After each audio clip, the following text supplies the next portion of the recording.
పనిచేసినాడు కాబట్టి చెప్పిన ఇవాళ నిన్న కాంగ్రెస్ పార్టీ ఆర్థిక వ్యవస్థ మీద శ్వేతపత్రం ప్రకటిస్తూ దాంట్లో ఫస్ట్ పేరాగ్రాఫ్లో ఉంది 5 సంవత్సరాల కాలం పాటు ఆర్థికంగా పెట్టిన బడ్జెట్ ఏదైతే ఉందో ఆనాడు సమగ్రంగా ఉండే దాని తర్వాత దారి తప్పిందని చెప్పి ప్రకటించింది. నిన్న వైట్ పేపర్ ప్రకటించింది. మీరు అక్కడ చూడండి, దాంట్లో ఫస్ట్ పేరులో ఉంటుంది 2014 to 2018 చాలా పర్ఫెక్ట్గా ఉన్నాయని చెప్పి అంటే ఇట్లా గిన్ని రకాల కుట్రలు కుతంత్రాలు ప్రజలు అర్థం చేసుకోవడానికి ఇచ్చింది. ఇప్పుడు వాస్తవం చెప్పాలంటే అవును, నేను పోయేటప్పుడు చెప్పాను, నేను కమలాపూర్లో మీటింగ్ పెట్టినప్పుడు చెప్పాను అనుకుంటా. ప్రకటించడానికి కారణం ఏంటంటే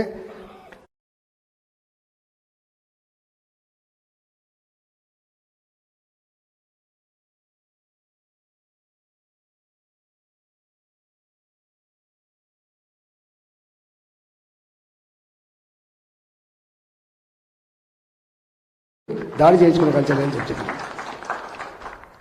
నీకు దమ్ముంటే శిఖండిని పెట్టుకొని యుద్ధం చేస్తున్నావు కేసీఆర్, నీకు దమ్ముంటే నువ్వు వస్తావా నీ మామ వస్తావా అని చెప్పి ఛాలెంజ్ చేసిన చెల్పూరు గుడి దగ్గర.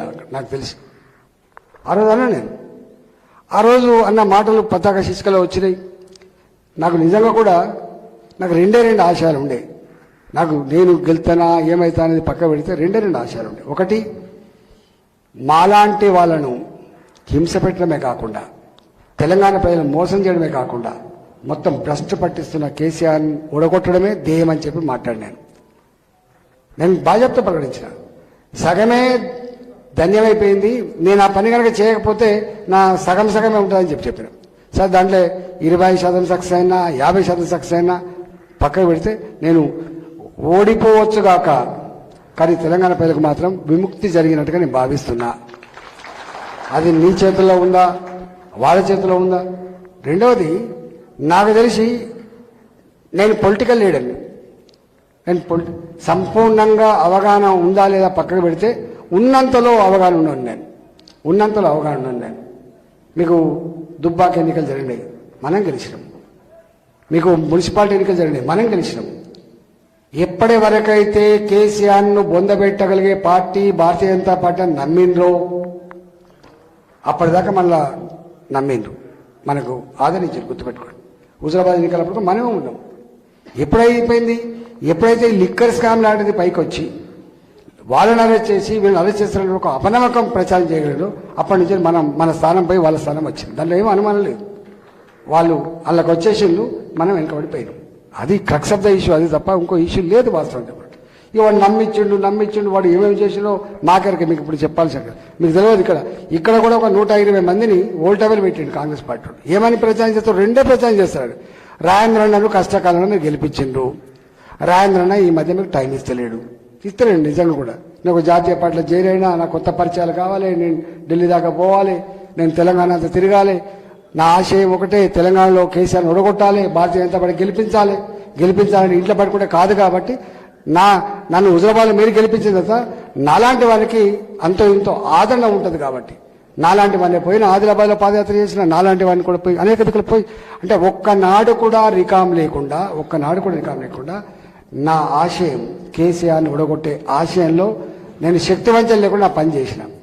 పేపర్లు రాయలేకుండా చేయొచ్చు వాళ్ళు, టీవీలో చూపించకుండా చేయొచ్చు వాళ్ళు, నా క్యారెక్టర్ అసాసినేట్ చేయొచ్చు వాళ్ళు.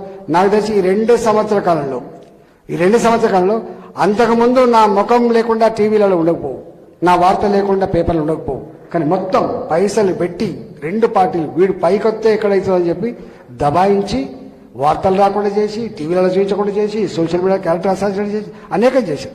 అయినా ఎక్కడ నేను అనుకున్నా నా ముఖం తెలియంది ఎక్కడ, నా పరిచయం లేనిది ఎక్కడ, నా పటిమ ఏందో, నా కర్తవ్యం ఏందో, నా కార్యాచరణ ఏందో ప్రజలకు అంత తెలుసు అని చెప్పి నమ్మకంతో పోయినాం. మీకు నమ్మరు, నేను 42-43 నియోజకవర్గాలు తిరిగినా. నేను దిగిన వెంటనే నన్ను ఒక్క దగ్గర కూడా నీకు నడిపించకపోయింది, తీసుకుపోయి స్టేజ్ దాకా ఎత్తుకపోయి దించేది. 10,000 మంది, 20,000 మంది, 30,000 మంది పెద్ద సభలేని అన్నా తప్పకుండా గెలుస్తామని చెప్పి ఉండే. కానీ నిజంగా కూడా అంత గొప్ప ఆదరణ ఉండే. ఒక్క హుజరాబాద్లో గెలిచినంత మాత్రాన గవర్నమెంట్ అతను భావించలేదు. కాబట్టి తెలంగాణ మొత్తంలో గెలవాలనేటువంటి సంకల్పం ఉండే కాబట్టి ఆ ప్రయత్నం చేసినాం. నాకు తెలిసి మీరున్నారు, బయట కంటే తెలియదు, కానీ నా 20 ఏళ్లలో నాకు కులం లేదు వాస్తవంగా. ఎన్నడూ హుజరాబాద్లో కులం పునాది మీద పోలే. నాకు మతం లేదు వాస్తవంగా. నాకు పార్టీతో సంబంధం కూడా లేదు. నేను అన్ని పార్టీల వాళ్ళని కూడా ఒక్కనాడు కూడా నువ్వు ఈ పార్టీ కదా నీకెందుకు ట్రాక్టర్ ఇవ్వాలి, నువ్వు ఈ పార్టీ కదా నీకెందుకు సీఎం రిలీఫ్ ఫండ్ ఇవ్వాలి, అట్లాంటి సంకుచిత మనస్తత్వం. నియోజకవర్గంలో అందరూ మా వాళ్ళే అనే కాన్సెప్ట్తో పనిచేసిన బిడ్డని నేను. నాకు రెండోది, నాకు ఎన్నడూ కూడా గీననే ఆంధ్ర మనిషి అనేటువంటిది కూడా లేదు. ఒకరిని ఎక్కువ నమ్ముతుండొచ్చు, ఒకరిని తక్కువ పని చెప్తుండొచ్చు, కానీ ఎవరు కనబడితే వాళ్ళకే పని చెప్పడం తప్ప గీనకే పని చెప్పినటువంటి అది కూడా లేకుండే నాకు. కానీ ఎందుకో దరిద్రం, మరి శత్రువు కుట్రపూరితంగా చేసిందా ఎవరు చేసిందో తెలియదు, కానీ అదే పనిగా నా మీద ప్రచారం చేసిండు. ఇమిడియటోడు కాదు, ఇమిడియటోడిని కాకపోతే 20 ఏళ్ళు ఉంటాను ఇక్కడ. నేను ఎవరితో మాట్లాడటం అయితే 20 ఏళ్ళు ఉంటాను ఇక్కడ. నేను ప్రజల్ని వ్యతిరేకించమని అయితే ఉంటాను ఇక్కడ. అంటే ఎక్కడో నేను దేనికి విరుద్ధమైనో గవే నా మీద ఆరోపణ చేసి ప్రచారం జరిగింది. ఈయన ఎవరితో ఇమిడట, ఎవరిని కలుపుకోడట, ఎక్కడ తిరగడట, ఎక్కడ మంది ఇవన్నీ చేసిండ్రు. అయినా నేను సరే బాధపడేది లేదు.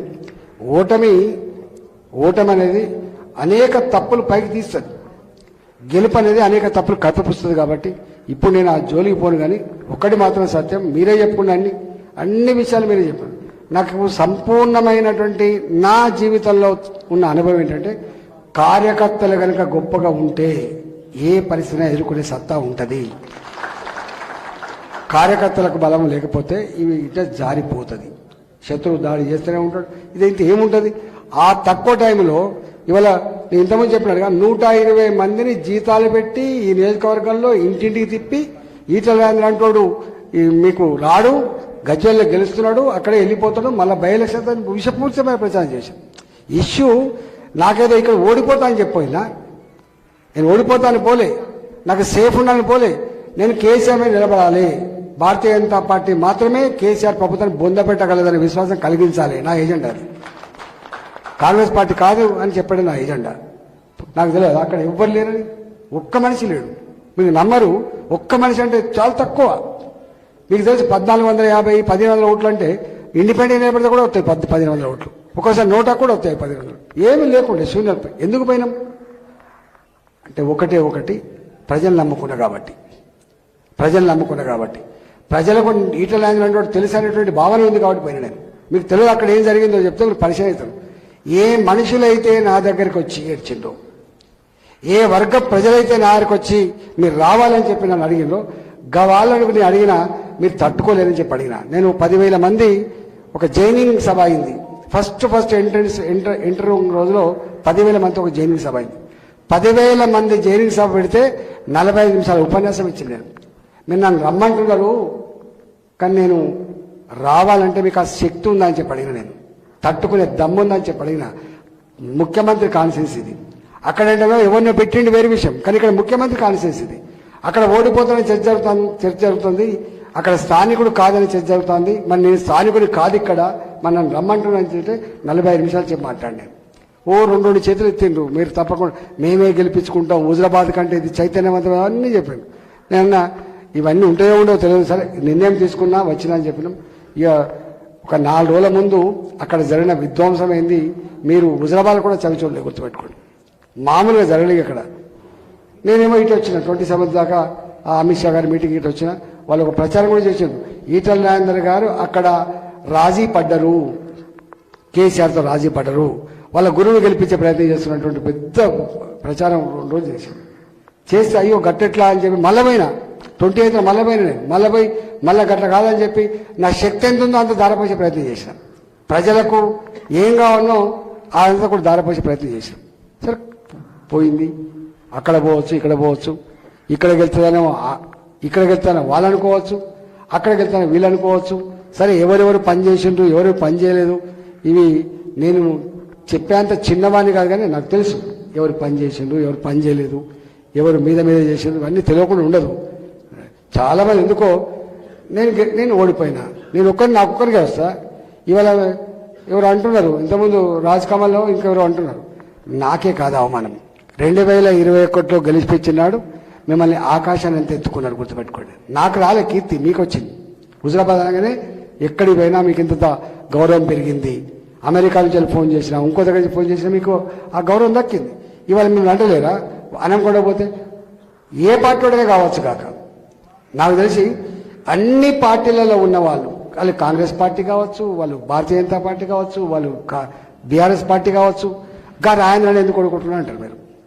రాజేంద్రన్న కొట్లాడుతున్నాడు, ఫైటర్.